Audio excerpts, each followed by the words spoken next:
Students, आज हम आपकी पाठ्य पुस्तक सृजन के गद्य खंड के पाठ 17 मैं जो कि एक निबंध रचना है कन्हैयालाल मिश्र प्रभाकर द्वारा रचित है के बारे में विस्तार से अध्ययन करते हैं।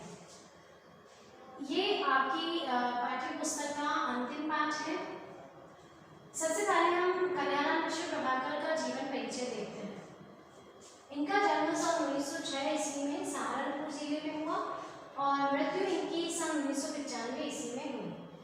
कन्हैयालाल मिश्र प्रभाकर को मुख्य रूप से एक पत्रकार के रूप में जाना जाता है। इन्होंने राजनीतिक और सामाजिक कार्यों में बराबर से रुचि ली, यानी राजनीतिक और सामाजिक दोनों कार्यों में इन्होंने अपना योगदान अच्छे से दिया। स्वतंत्रता आंदोलन के लिए कई बार जेल भी जा चुके हैं, कई बार इन्होंने जेल की यात्राएं की, क्योंकि 1906 के समय इनका जब जन्म हुआ था तो स्वतंत्रता आंदोलन अपने चरम पर था और इन्होंने उसमें अपनी तरफ से बहुत अच्छी भूमिका निभाई। इनका प्रमुख कार्य क्षेत्र जो है वो पत्रकारिता ही रहा, यानी पत्रकारिता में इन्हें बहुत ज़्यादा रुचि थी। ज्ञानोदय के संपादक रहे और नया जीवन मासिक के संपादन और प्रकाशन के रूप में ही इनकी साहित्य साधना जो है वो प्रारंभ हुई या शुरू हुई। ललित निबंधों के क्षेत्र में अनवरत योगदान इन्होंने प्रदान किया और निबंधकार के रूप में भी ये ज़्यादा जाने जाते हैं। इन्होंने बहुत सारे निबंध लिखे, तो इनके प्रमुख निबंध संग्रह हैं जिनके अंदर और भी बहुत सारे निबंध शामिल किए जाते हैं। जिंदगी मुस्कुराई, माटी हो गई सोना, बाजे पायलिया के घुंघरू, दीप जले, शंख बजे। इसके अतिरिक्त इन्होंने लघु कथा संग्रह भी लिखे, जिनमें से हमें प्रमुख रूप से आकाश के तारे, धरती के फूल मिलता है।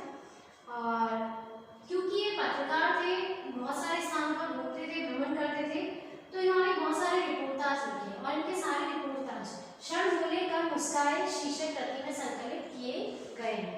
अब हम बात करते हैं हमारे इस निबंध की मैं और मैं, जो कि जिए तो जिए कैसे नामक कृति से लिया गया है। इस पाठ में लेखक ने ये प्रतिपादित करने का प्रयास किया है कि किसी भी मनुष्य को दूसरों के सुख या दुख को देखकर उसके बारे में विचार विमर्श नहीं करना चाहिए।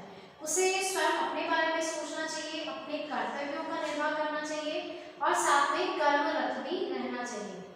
उस समय कई बार आज के जीवन को देखते हैं तो पूरी तरीके से चरितार्थ होती है, क्योंकि आज लोग दूसरों के दुख को देखकर दुखी तो नहीं होंगे, लेकिन दूसरों के सुख को देखकर ज़्यादा परेशान होते हैं, उनके सुख और दुख को लेकर बहुत ज़्यादा विचार विमर्श करते हैं और उसी से अपने जीवन में भी वो अपनी खुशियों को ठीक से नहीं जी पाते और परेशानी और ज़्यादा बढ़ा लेते हैं।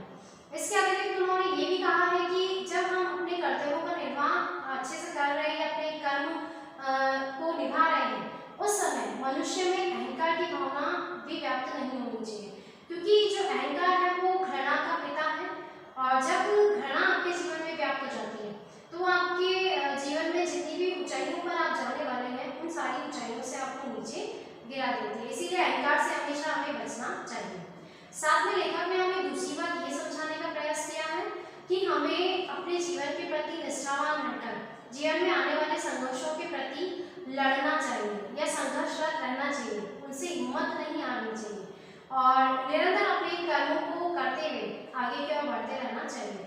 और इन सारी बातों को समझाने के लिए उन्होंने हमें बहुत सारे उदाहरण भी दिए हैं।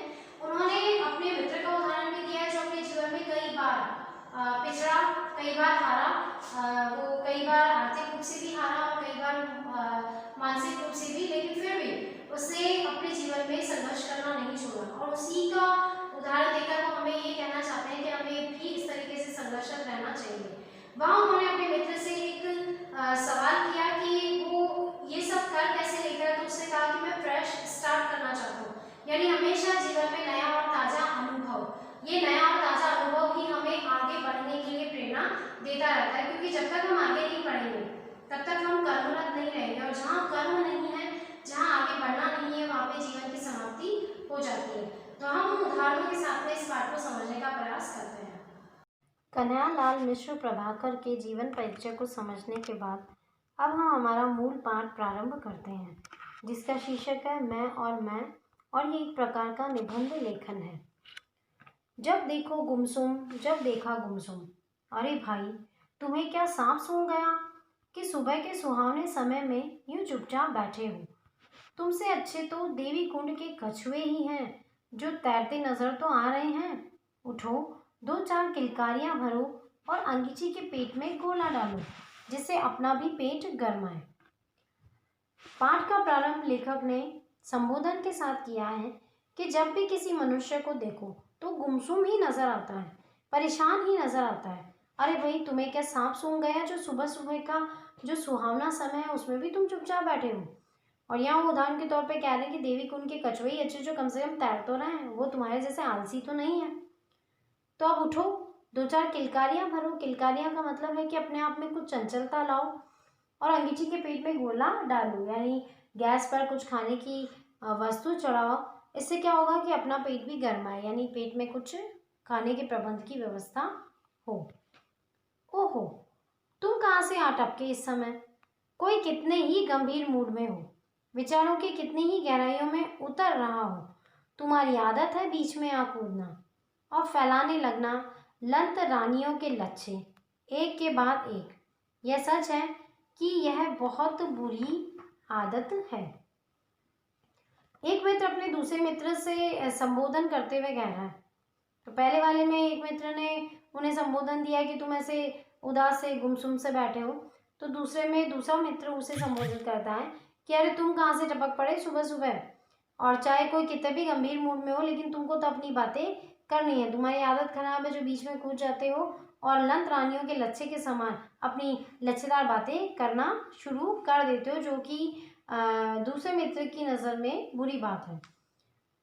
फिर जो लेखक है वो जवाब देते हैं, तो हम लंत रानियों के लच्छे फैलाते हैं और तुम गंभीर मूड में रहते हो। सच्चाई ये है भाई जान की जमाना बहुत खराब है। जिस गधे को नमक दो वही कहता है मेरी आंख फोड़ दी। हम जा रहे थे अपने काम, तुम्हें दूर से देखा सुस्त, रास्ता काटकर इधर आए कि देखे तो क्या माजरा है, और माजरा कुछ गड़बड़ हो तो कुछ मदद करें। पर तुम्हारे तेवर कुछ ऐसे बदले हुए हैं जैसे हम सुबह सुबह 4 रुपए उधार मांगने आ गए हों, और पहले इसी तरह हाथ उधार उठाए रुपए हमने अभी तक वापस न दिए हों। बहुत अच्छे रहे। आगे वो अपने मित्र को जवाब देते हैं कि तुम तो मेरे साथ इस तरह से व्यवहार कर रहे हो जैसे कि मैंने तुमसे कोई उधार ले रखा है, और उधार पहले वाला उधार ही मैंने नहीं चुकाया और मैं तुमसे फिर से दूसरा उधार मांगने के लिए यहाँ पर आ गया हूँ। मैंने तो तुम्हें सुस्त देखा इसलिए रास्ता छोड़कर दूसरी तरफ तुम्हारे पास आ गया कि देखूँ शायद तुम्हारी कुछ मदद कर सकूँ या तुम्हें थोड़ी देर के लिए मैं बहुत ही सरल बना सकूँ। ना ना, यह बात नहीं है। तुम्हारा आना सर आंखों पर। तुम भी तो यह क्या बात कर रहे हो? पर बात यह है कि मैं इस समय बहुत गहरे चिंतन में था। और लो बताऊं, तुम्हें गहरे चिंतन में क्या था? मैं अपने आप में खोया हुआ हूँ आज। आगे जो लेखक है वो अपनी परेशानी बताता है अपने मित्र को कि नहीं नहीं भाई, नाराज़ होने की ज़रूरत नहीं है। मैं तो क्या है कि किसी और गहरे चिंतन में या किसी चिंता में था, इसी कारण से अपने आप में खोया हुआ नज़र आ रहा हूँ। वाह भाई वाह, क्या कहने। लो फिर बताऊँ तुम्हें मैं भी एक बात कि आज तुमने ऐसी दूर की आँखी कि अब तक के सब छौंक मात हो गए। तो बताते हैं कि मैंने अपने मित्र से फिर से कहा कि तुमने तो मुझे इस तरह की बात बोली है, इस तरह की बात हाँकी है। हाँकी का मतलब होता है कि झूठ बोलना या मन घड़ंत कुछ कह देना, ताकि अभी तक की सारे जो छौंक थे वो मात हो गए, यानी अभी तक जो कुछ भी अटकलें या जो कुछ भी बातें लगाई जा रही थी वो सब ही खराब हो गई। हाँ जी, तो आज तुम अपने आप में खोए हुए हो। मियाँ खोए हुए हो तो डोंडी पिटवाओ या पुलिस में रिपोर्ट लिखाओ। खड़े खड़े क्या देख रहे हो भेंगे बबूल से। आगे वो अपने मित्र को संबोधित करते हुए कहते हैं कि अगर तुम वाकई में किसी चीज़ से परेशान हो तो फिर ऐसा क्यों नहीं करते हो कि डोंडी पिटवा दो कि भाई मैं आज बहुत परेशान हूँ, मुझे कोई आकर परेशान ना करे, डिस्टर्ब ना करे। या फिर पुलिस में जाकर रिपोर्ट लिखा दो कि मुझे फलाना फलाना ने आज परेशान किया। खड़े खड़े देख क्यों रहे हो भेंगे बबूल से। भेंगे बबूल जो कि एक ही स्थान पर खड़ा रहता है। तुम तो अजीब आदमी हो कि मैं कह रहा हूँ संत स्वभाव, एक गहरी बात, और तुम उड़ा रहे हो गुटप्पे। पर बात यह है कि पढ़ाई के लिए एक पैसा कभी किसी मास्टर को तुमने दिया नहीं। अक्ल आए भी तो कहाँ से। आगे वो अपने मित्र की बात करते हुए बताते हैं कि तुम भी अजीब आदमी हो। मैं इतना परेशान हूँ, दुविधा में हूँ, इतनी गहरी गंभीर बात कर रहा हूँ, और तुम हो कि हंसी मजाक कर रहे हो। पर हाँ, तुम्हारे फर्क क्या पड़ता है। तुमने पढ़ाई लिखाई की होती, तुम ठहरे अनपढ़, जिसको बुद्धि नहीं, जिसको समझ नहीं आ रही। अक्ल आए भी तो कहाँ से।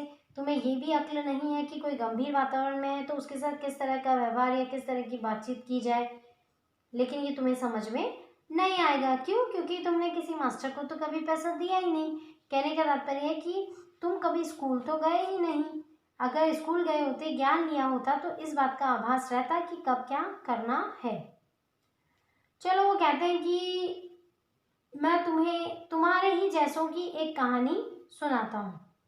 उसे सुनकर तुम समझोगे कि कैसे आदमी अपने आप में खोया जाता है। जैसे तुम अपने आप में खोने का प्रयास कर रहे हो ना, तो यहाँ पर भी उसी कहानी को हम सुनते हैं। 5 आदमी आपस में गहरे दोस्त थे।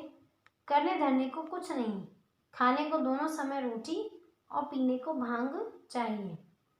पांचों पक्के भंगेड़ी पिए और धुत पड़े रहे। यानी 5 दोस्त थे जिनके पास कोई काम धंधा नहीं था। वो सिर्फ खाना खाते थे और भांग पीते थे और धुत पड़े रहते थे। एक दिन कहीं मंदिर में बैठे घोट रहे थे कि उन 5 की स्त्रियां इकट्ठी होकर जा पहुंची और लगी दिल के गुबार निकालने। और इतने में क्या हुआ, वो जैसे ही किसी मंदिर में बैठे भांग घोट रहे थे, तो उन 5 की जो स्त्रियां थी, पत्नियां थी, वो वहाँ इकट्ठी हुई और अपने दिल के गुबार निकालने लगी। यानी वो जो अपने पतियों से परेशान थी, वो एक दूसरे को अपने मन की बात बताने लगी। जो 10-5 आदमी वहाँ और थे, उन्होंने भी इन स्त्रियों की बात का समर्थन किया। तो बाकी लोग जो थे, उन्होंने भी इन स्त्रियों की बात का समर्थन किया। बड़ी बेइज्जती हुई और 5 ने कहीं परदेश जाकर रोजगार करने का फैसला किया। और निर्णय ये निकला कि ये सब बाहर जाकर कुछ ना कुछ काम करेंगे, कुछ ना कुछ रोजगार करेंगे। 5 चल पड़े। चलते चलते आपस में सलाह की कि भाई होशियारी से चलियो, कहीं रास्ते में ऐसा ना हो कि सांझ हो जाए, ज़रा गहरी और कोई खोया जाए। लौटकर उसकी घरवाली को क्या जवाब देंगे। फिर कुछ दूर गए, रात हुई, एक मंदिर में पढ़कर सो गए। सुबह उठते ही तब पाया कि भाई पहले गिन लो, सब चौकस भी हैं। अब रात का जो समय था, उन्होंने जैसे तैसे कहीं पर बिताया और एक दूसरे का ध्यान भी रखा कि हम में से कोई एक गायब ना हो जाए या खो ना जाए। और सुबह अब सोचा कि चलो सावधानी के तौर पर हम लोग एक दूसरे को गिन लेते हैं। उनमें से एक ने सबको गिना, 1 2 3 4। फिर गिना 1 2 3 4, जोर से चिल्लाकर कहा, अरे हम तो घर से 5 चले थे, ये तो रात भर में ही 4 रह गए। दूसरे ने दोबारा सबको गिना, पर वे ही 4। तीसरे ने गिना, तब भी 4। मामला संगीन हो गया और तब पाया कि लौटकर घर चले। शायद 5वां आदमी रात को घर लौट गया हो। इस अनुच्छेद को सुनने और पढ़ने के बाद क्या आप बता सकते हैं कि ऐसा क्यों हो रहा था कि हर बार वो 4 ही निकल रहे थे, 5वां आदमी गायब था। मेरे ख्याल से आप बिल्कुल सही समझ रहे हैं कि वो जो आदमी गिन रहा था दूसरों को, वो स्वयं को गिनना भूल जाता था। रास्ते में सबके सब रोते पिटते लौट रहे थे कि एक समझदार आदमी मिला। अब उन्होंने ये सोचा कि कहीं ऐसा नहीं हमारा 5वां मित्र खो गया है या अपने घर चला गया है, तो हम उनकी घरवाली को जिम्मेदारी के साथ कहकर लाए थे, तो अब क्या करें। तो रास्ते में वो सब रोटे पीटते लौट रहे थे। जो समझदार आदमी थे, अपने आप को समझ रहे थे कि वो समझदार हैं। उसने इन्हें रोककर पूछा कि किस मुसीबत में हैं। उन्होंने बताया कि हम घर से 5 चले थे, पर रात भर में 4 ही रह गए। उस आदमी ने इन्हें गिना तो वे 5 थे। उसने कहा, भले आदमी हो, तुम घर से 5 चले थे और 5 ही अब हो, तो रो क्यों रहे हो। पर वो आदमी समझदार था, तो उसने क्या किया, उन 5 को गिना और गिनती 5 की आई। और उस आदमी ने उन लोगों को समझाया कि तुम तो पूरे 5 ही हो, तो रोने की क्या आवश्यकता है। बस इन भंगेड़ियों में से एक ने फिर सबको गिना, 1 2 3 4। समझदार ने कहा, अरे भोंदू, अपने को तो गिन। अब इन लोगों की समझ में आया कि मामला यह है कि जो गिनता है अपने आप को भूल जाता है। वही हाल मेरा हो रहा है। मैंने घर की सोची, पड़ोसी की सोची, देश की सोची, और यूँ समझो कि दुनिया बातें सोच मारी, यानी दुनिया भर की बातें सोच मारी, पर अपनी भूल गया और कभी न सोचा कि आखिर मेरा मेरे प्रति क्या कर्तव्य और क्या अधिकार है। आज मैं यही सोच रहा था कि तुम आ गए, कहो फिर। मैं गहरे चिंतन में था या नहीं। और तब वो अपने दोस्त को वास्तविकता बताते हैं कि जब तुम मेरे पास आए थे, मेरे नज़दीक आए थे और मैंने तुम पर ध्यान नहीं दिया। उसका कारण यही था कि मैं एक गहरी गंभीर सोच में डूबा था। और लेखक की गहरी गंभीर सोच क्या थी कि हम हमेशा दूसरे लोगों में दिमाग लगाते हैं, उनके सुख और दुख को गिनते रहते हैं, लेकिन स्वयं अपने कर्तव्य और अधिकारों का ख्याल नहीं रखते। तो सबसे पहले हमें अपने कर्तव्यों के साथ कर्म करते रहना चाहिए। भाई, बात तो तुम्हारी कुछ पते की ही लगती है कि हम दुनिया की बातें सोचते हैं पर अपनी नहीं। और सच बात बड़े कह गए हैं कि आप मरे जग पढ़ लो, यानी हम मर गए तो दुनिया मर गई। कि हम ये सोचते हैं कि जैसे हम हैं वैसे ही हमारी दुनिया है, जैसा हम कर रहे हैं वैसे ही पूरी दुनिया कर रही है। हम नहीं तो जान नहीं, जैसे कि हमसे ये दुनिया बसी हुई है, बनी हुई है। बात मन को लगती है पर अपने बारे में सोचें ही क्या। वो कहते हैं कि ये सारी बातें तो सही है, लेकिन हम अपने स्वयं के बारे में सोचें तो क्या सोचें, हमारी क्या कर्तव्य हैं, हमारे क्या कर्म हैं, इस बारे में किस प्रकार से सोचा जाए। नहीं सोचते तो लिखा हो पशुओं में नाम, क्योंकि जो सोचता नहीं वह पशु है, जानवर है। आगे लेखक ये कह देते हैं कि ठीक है, तुम पशु हो, तुम अगर सोचते नहीं हो तो फिर पशुओं में अपनी गिनती करवाना शुरू कर दो, क्योंकि उनका मानना ये है कि मनुष्य एक ऐसा प्राणी है जिसे बुद्धि मिली है, जिसे सोचने समझने की, तर्क वितर्क करने की क्षमता है। अगर ऐसी क्षमता नहीं है तो फिर वो एक पशु, एक जानवर के समान है। तो हम पशु हैं आपकी राय में? वाह साहब, आप हमें पशु बता रहे हैं, पर भाई यह तो बताओ कि तुम्हें हमारी पूंछ और सींग किधर दिखाई दिए। और वो फिर से अपने मित्र पर व्यंग करते हुए इस बात को समाप्त कर देते हैं कि मैं तुम्हें पशु दिखाई दे रहा हूँ, और अगर मैं पशु हूँ तो मेरी पूंछ और सींग मुझे दिखा दो। पूंछ और सींग? पशु बनने के लिए पूंछ और सींग की जरूरत नहीं पड़ती।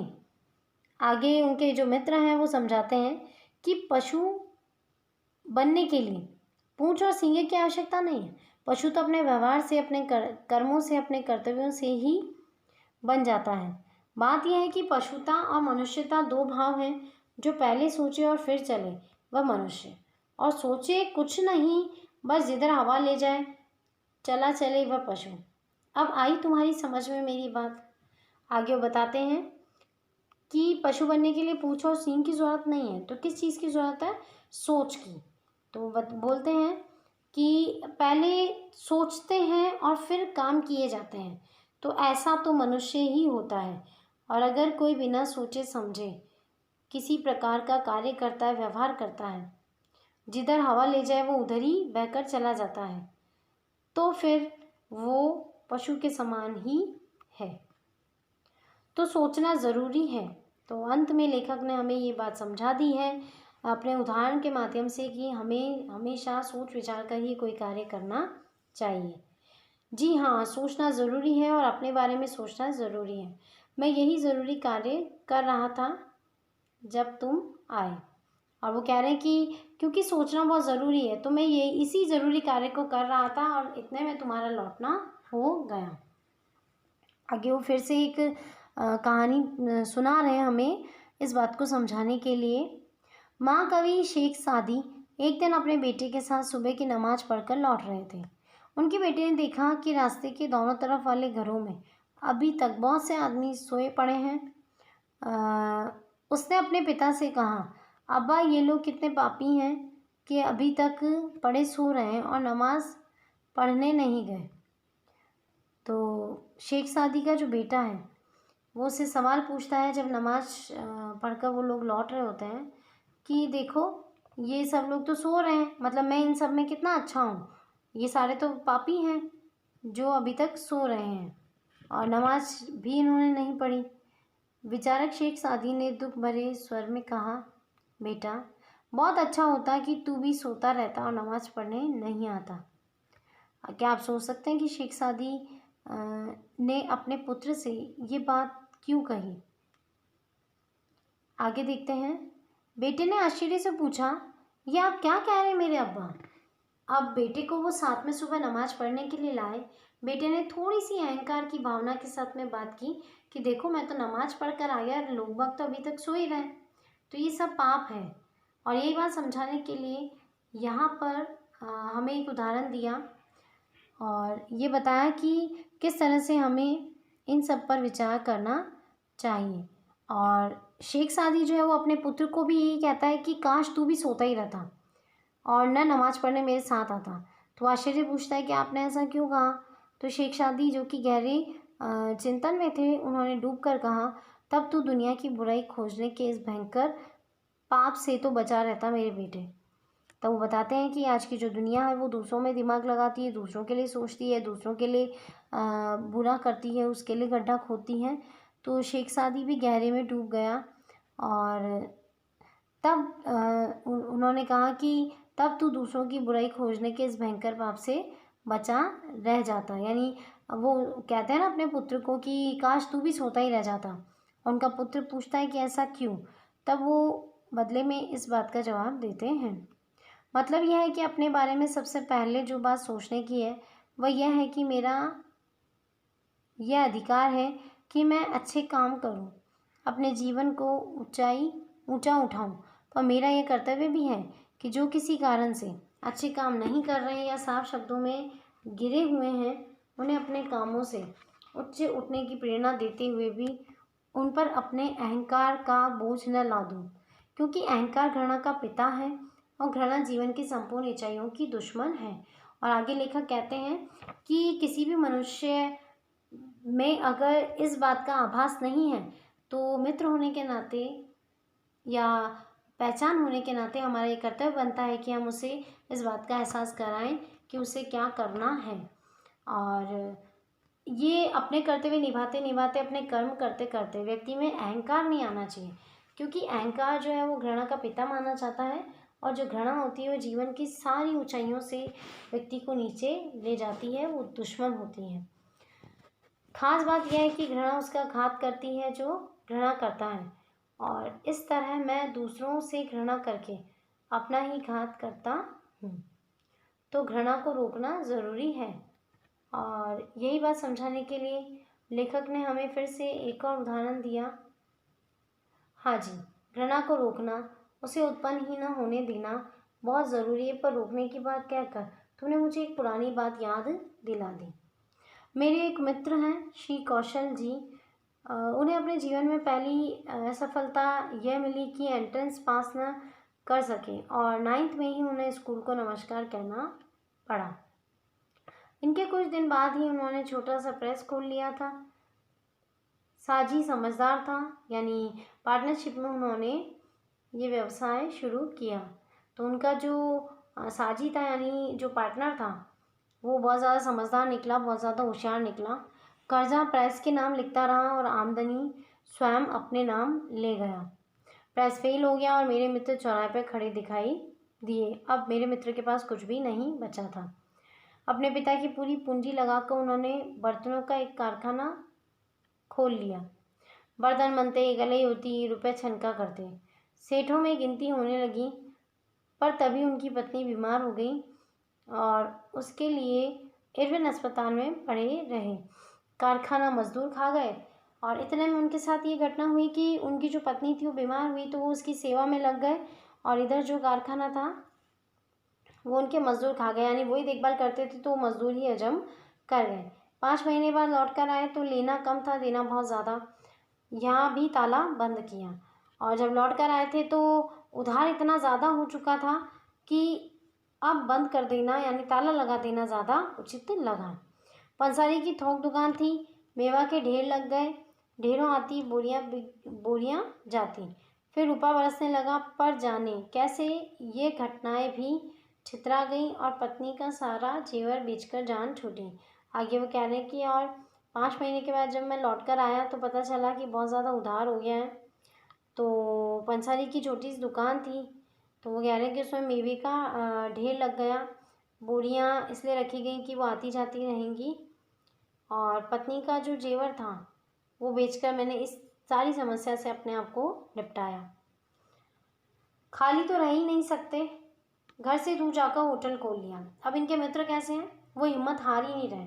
2 बार वो असफल हो चुके हैं, पर फिर से उन्होंने तीसरी बार भी प्रयास करके होटल खोल लिया। चला चमका और ठप हो गया। वो भी थोड़े समय चला और फिर समाप्त हो गया। वहाँ से भी हटे और अपने संबंधी की सोडा वाटर फैक्ट्री में बैठने लग गए। यहाँ से एक बीमा कंपनी में गए, खूब चमके। बीमा कंपनी में डायरेक्टरों का कुछ झमेला मचा, तो इन्होंने शरबत की दुकान खोली और एक अखबार निकाल दिया। दोनों खूब चले, पर चलकर टिके नहीं, चले ही गए।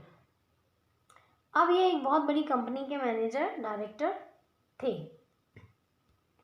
यहाँ ये ऐसे चमके कि पिछली सब चमके धीमी पड़ गई। आगे उन्होंने फिर से प्रयास करके एक कंपनी में मैनेजर डायरेक्टर की पोस्ट प्राप्त कर ली, और यहाँ वो कह रहे हैं कि वो ऐसे चमके कि जो पिछली और नौकरियाँ थी या और धंधे थे उन सब से अलग रहा। एक बार तो ऐसी हवाबंदी की गांठ बन गई, पर फिर वे ही बहुत सी बातें इकट्ठी हुई और कंपनी में फिर से ताला लग गया। यानी एक बार फिर से वो असफल रहे। मेरे मित्र अब पुस्तक प्रकाशक थे। बाजार उनकी पुस्तकों से दाया हुआ था। धूम थी, खूब जोर रहे। देश स्वतंत्र हुआ। उन्हें एक यात्रा के बीच में एक जाति के लोगों ने उतार लिया और जाने कितने दिन बंदी रहे,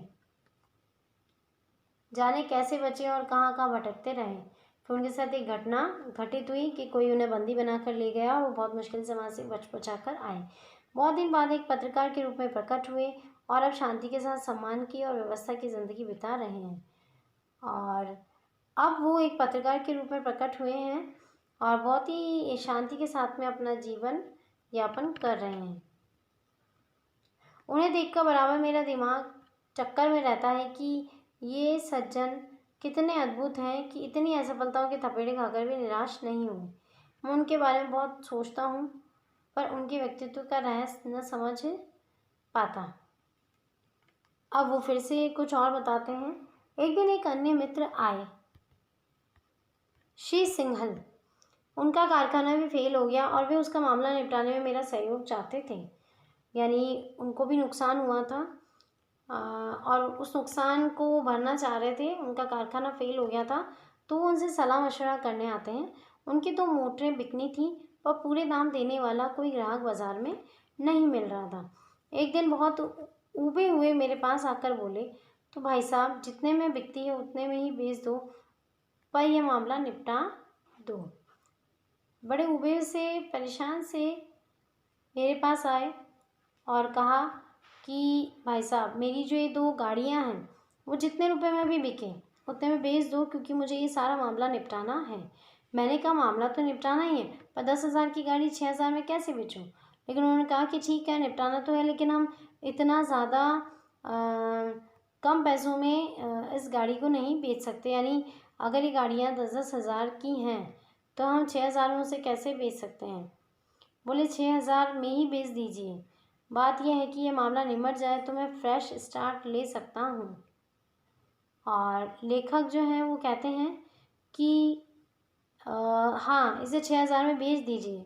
उनके मित्र ने कहा, क्योंकि वो इस मामले को निपटाना चाहते थे। वो चाहते थे कि पुरानी सारी बातें समाप्त हो जाए और अब मैं नया फ्रेश स्टार्ट कर सकूं। मेरे कानों में पड़ा फ्रेश स्टार्ट, इसका अर्थ होता है नया ताज़ा प्रारंभ। उन्होंने जब ये बात सुनी, नया फ्रेश स्टार्ट जिसका अर्थ होता है नया ताज़ा प्रारंभ, तो ये तो बहुत विचित्र और निराली बात है। सुनते ही एक नई ताजगी अनुभव हुई और मैंने सोचा कि हर नया प्रारंभ अपने साथ एक ताजगी, एक तेजी और एक स्फुरन लेकर आता है। यानी हमारे जीवन में हमने बहुत सारे संघर्ष किए होते हैं, उन सारे संघर्षों को पीछे छोड़कर हमें फिर से आगे और आगे बढ़ने के लिए एक और नया प्रयास करना चाहिए, और इसी की हिम्मत इस नए फ्रेश स्टार्ट के नाम से मिलती है। तभी याद आ गए मुझे फिर कौशल जी, जो जीवन में बार बार असफल होकर भी थके नहीं, उबे नहीं, और बराबर आगे बढ़ते रहे। और आज ही पहली बार मेरी समझ में आया कि उनकी उस अपराजित वृत्ति का रहस्य। यानी लेखक का कहना है कि मैं उन्हें देखकर कई बार ये सोचता था कि ये किस तरह से हर बार नया स्टार्ट कर लेते हैं, यानी करते करते परेशान नहीं हो गए। यह रहस्य है नया ताज़ा आरंभ। और मुझे आज उस रहस्य के बारे में पता चला कि ये जो नया रहस्य है वो है नया ताज़ा आरंभ, यानी फ्रेश स्टार्ट। वे हारे पर हार कर भी रुके नहीं, और इस न रुकने में ही उनकी सफलता का रहस्य छिपा हुआ है। और वो कह रहे हैं कि जो व्यक्ति हार कर रुकता नहीं है वो अपनी सफलता तक पहुंच जाता है। मैंने सोचा मेरा अपने प्रति ये अधिकार है कि मैं हार जाऊं, थक जाऊं, गिर भी पड़ूं और भूलूं भटकूं भी, क्योंकि ये सब एक मनुष्य के नाते मेरे लिए स्वाभाविक है, संभव है। पर मेरा यह कर्तव्य है कि मैं हार कर भागूं नहीं, थक कर बैठूं नहीं, गिर कर गिरा ही न रहूं और भूल भटक कर भरमाता ही न फिरूं। जल्दी से जल्दी अपनी राह पर आ जाऊं, अपने काम में लग जाऊं और एक नया आरंभ करूं, क्योंकि रुक जाना ही मेरी मृत्यु है और मरने से पहले न मेरा अधिकार है और न ही कर्तव्य। तो आगे लेखक ये कह रहे अपने शब्दों को विराम देते हुए कि एक मनुष्य के नाते मेरे लिए स्वाभाविक है कि मैं गिर जाऊं, थक जाऊं, हार जाऊं, भूलूं, भटक जाऊं। तो ये चीज़ें स्वाभाविक है, लेकिन ऐसा होने के बाद मैं थक कर हार कर बैठ जाऊं, भागूं नहीं, गिर कर गिरा ही रह जाऊं, अपने आप में परिवर्तन लाने का प्रयास नहीं करूं, भूल हो गई तो उसी में भटकता फिरूं। और इस तरह से वो कह रहे हैं कि ये सारी बातें हमें ध्यान रखनी चाहिए कि हमें अपने आप में बदलाव लाना चाहिए और निरंतर आगे बढ़ने का प्रयास करना चाहिए। अपने काम में लग जाऊं और एक नया आरंभ करूं, क्योंकि रुक जाना, वो कह रहे हैं कि मृत्यु के समान होता है और मरने से पहले न मेरा अधिकार है और न ही मेरा कर्तव्य है कि मैं रुक जाऊं। यानी अपनी बात को विराम देते हुए लेखक ने हमें ये आभास कराया है कि हमें अपने जीवन के सभी संघर्षों को स्वीकार करते हुए हमेशा आगे बढ़ने का प्रयास करना चाहिए। आशा करती हूँ आपको ये पाठ अच्छे से समझ आ गया होगा। अब हम सबसे पहले प्रश्न उत्तर देखते हैं। वस्तुनिष्ठ प्रश्न। पहला प्रश्न है, मैं और मैं पाठ के लेखक कौन है? तो इसका उत्तर है ग कन्हैयालाल मिश्र प्रभाकर। दूसरा प्रश्न, लेखक के मित्र श्री सिंघल अपनी गाड़ी क्यों बेचना चाहते थे? तो यहाँ इसका उत्तर क है, उनके ऊपर बहुत ज़्यादा कर्जा हो गया था और वो अपनी दोनों मोटरें बेचकर अपना कर्जा चुकाना चाहते थे ताकि वो फ्रेश स्टार्ट कर सकें। अति लघुतरात्मक प्रश्न, लेखक के मित्र अपनी गाड़ियाँ कितने में बेचने को राजी हो गए? लेखक के मित्र अपनी गाड़ियाँ, उन्हें कोई ग्राहक नहीं मिल रहा था तो वो सोच रहे थे कि 10,000 की गाड़ी जो है वो 6,000 में भी बेचने को वो तैयार हो गए थे, ताकि वो अपना हिसाब चुका कर या अपना कर्जा चुका कर आगे कुछ कर सकें। दूसरा प्रश्न, लेखक की दृष्टि में कौशल जी अद्भुत क्यों थे? लेखक की दृष्टि में कौशल जी अद्भुत इसलिए थे क्योंकि उन्होंने कभी हिम्मत नहीं हारी। वो एक चीज़ से निकले तो दूसरा काम शुरू कर दिया, दूसरे से निकले, दूसरे नुकसान से निकले तो तीसरा काम शुरू कर दिया। यानी उन्होंने कभी भी अपने आप को रोका नहीं, कर्मशील हमेशा बने रहे। अगला प्रश्न है, लेखक के मित्र श्री कौशल जी की अपराजित वृत्ति का क्या रहस्य था? अंत में लेखक को ये समझ आता है कि उनके मित्र कौशल जी की अपराजित वृत्ति जो थी उसका रहस्य था नया ताजा प्रारंभ या फ्रेश स्टार्ट। अगला प्रश्न है, कौशल जी का प्रेस फेल क्यों हो गया था? कौशल जी जो थे उनका प्रेस फेल होने का कारण था, उन्होंने जिसके साथ में ये सारा काम किया था उसने उन्हें धोखा दे दिया। वो सारा कर्जा प्रेस के नाम लिखता गया और उनकी जो आमदनी थी वो स्वयं ही लेता गया, इसी कारण से वो फेल हो गए। लघुत्तरात्मक प्रश्न। पहला प्रश्न, पांचों आदमी क्यों रो रहे थे? पांचों आदमी इसलिए रो रहे थे कि उन्हें हर बार ऐसा लग रहा था कि उनमें से एक व्यक्ति जो है वो कम है या गायब हो गया है, और इसका कारण था कि हर व्यक्ति बाकी सारे चारों लोगों को गिनता था और स्वयं को गिनना भूल जाता था। तो उन्हें समझ नहीं आ रहा था, उन्हें ऐसा लग रहा था कि हमारा एक मित्र खो गया है और इसी कारण से वो रो रहे थे। अब कहते हैं कि लेखक ने किन लोगों को पशु कहा है। लेखक जो हैं वो ये मानते हैं कि ऐसे लोग पशु जो ये सोचते हैं कि जिधर हवा ले जाए उधर ही चले चले, यानी जो अपने विवेक से, अपनी बुद्धि से सोचते नहीं हैं, कर्म करने से पहले उसकी जानकारी प्राप्त नहीं करते, ऐसा व्यक्ति जो पहले सोचे और फिर चले वह मनुष्य है, और जो सोचे बिना ही सब कुछ करता चले वो लेखक की दृष्टि में पशु के समान है। तीसरा प्रश्न, शेख सादी ने अपने बेटे को घर पर सोते रहने के लिए क्यों कहा। जब शेख सादी के साथ में उसका बेटा नमाज पढ़कर लौट रहा था तो उसके बेटे ने देखा कि बहुत सारे लोग अपने घर में अभी तक सो रहे हैं। तो शेख सादी के पुत्र ने अपने पिता से कहा कि देखो ये किस तरह के पापी लोग हैं जो अभी तक सो रहे हैं। तब शेख सादी को बड़ा दुख होता है और वो अपने पुत्र को यही बात कहता है कि काश तुम घर पर सोते ही रह जाते तो ज़्यादा अच्छा था। और इसका कारण ये था कि शेख सादी ने अपने पुत्र में कहीं ना कहीं अहंकार की भावना को महसूस किया, क्योंकि वो नमाज पढ़कर आया था तो उसमें इस बात का अहंकार आ गया था कि मैं सुबह सुबह जल्दी उठा और मैंने अपने कर्तव्य का पालन किया। और ये कर्तव्य का पालन करने के साथ में उसमें जो अहंकार की भावना आई, उसी वजह से शेख सादी ने अपने पुत्र को ऐसा कहा। चौथा प्रश्न, कौशल जी की पुस्तकों का प्रकाशन जो था वो क्यों बंद हो गया। वो कह रहे हैं कि उनकी पुस्तकों का प्रकाशन इसलिए बंद हो गया कि जब उन्होंने नया नया पुस्तकों का प्रकाशन शुरू किया था तो उस समय तो उनकी पुस्तकों की बड़ी धूम मच गई थी, खूब जोर शोर से उनकी किताबें बिक रही थी।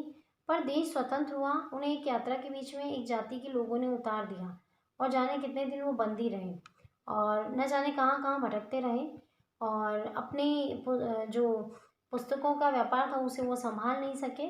बहुत दिनों बाद एक पत्रकार के रूप में प्रकट हुए और अब आज वो सम्मान की व्यवस्था की ज़िंदगी बिता रहे हैं। तो उनकी पुस्तकों का जो व्यापार था या प्रकाशन था वो इसी कारण से समाप्त हो गया था, क्योंकि वो कई दिनों तक इस स्थान से गायब हो गए थे। अगला प्रश्न है निबंधात्मक प्रश्न, जिसका पहला प्रश्न है, पांचों मंगेड़ियों वाली कथा के माध्यम से लेखक क्या संदेश देना चाहता है। पांचों मंगेड़ियों की कथा के माध्यम से लेखक हमें ये संदेश देना चाहता है कि हमें हमेशा दूसरों में दिमाग नहीं लगाना चाहिए, दूसरों के सुख दुख पर विचार विमर्श नहीं करना चाहिए, बल्कि हमें सिर्फ अपने स्वविवेक से अपने कर्तव्यों का पालन करना चाहिए और हमेशा कर्मशील रहते हुए अपने कर्मों का फल प्राप्त करना चाहिए। दूसरा प्रश्न है, शेख सादी वाली कथा से लेकर क्या समझाना चाहता है।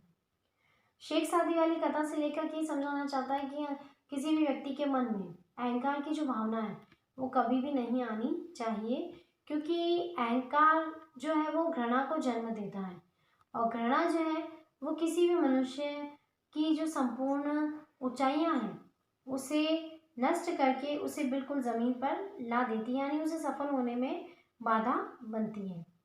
तीसरा प्रश्न, कौशल जी ने कौन कौन से व्यापार किए।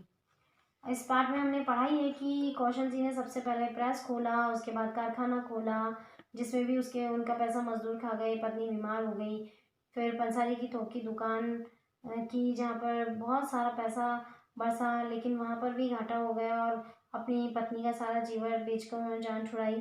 फिर उन्होंने एक होटल खोल लिया, थोड़े समय वो चला, फिर वो सोडा वाटर की फैक्ट्री में बैठ गए, बीमा कंपनी में भी गए, बहुत सारे छोटे छोटे काम किए, शरबत की दुकान खोली, एक अखबार भी निकाला, लेकिन हर काम में वो धीरे धीरे थोड़ा थोड़ा ही चल पाए और लास्ट में वो बहुत बड़ी कंपनी के मैनेजर डायरेक्टर बने और उसके बाद में उस कंपनी में भी ताला पड़ गया तो अब वो पुस्तक प्रकाशक बने और पुस्तक प्रकाशक बनने के साथ भी उनके साथ एक ऐसी घटना हुई कि ये कार्य भी उनका समाप्त हो गया।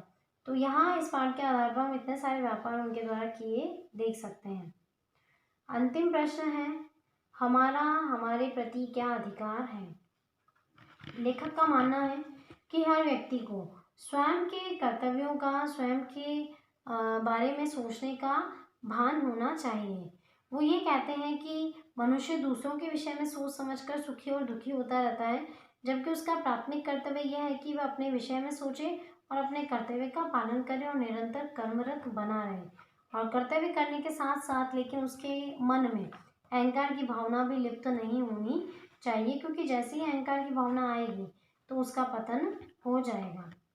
तो आज हम अपनी सृजन पुस्तक का ये गद्य भाग का अंतिम पाठ पढ़ चुके हैं और प्रश्न उत्तर भी देख चुके हैं। आशा करती हूँ आपको अच्छे से समझ आ गया होगा। धन्यवाद।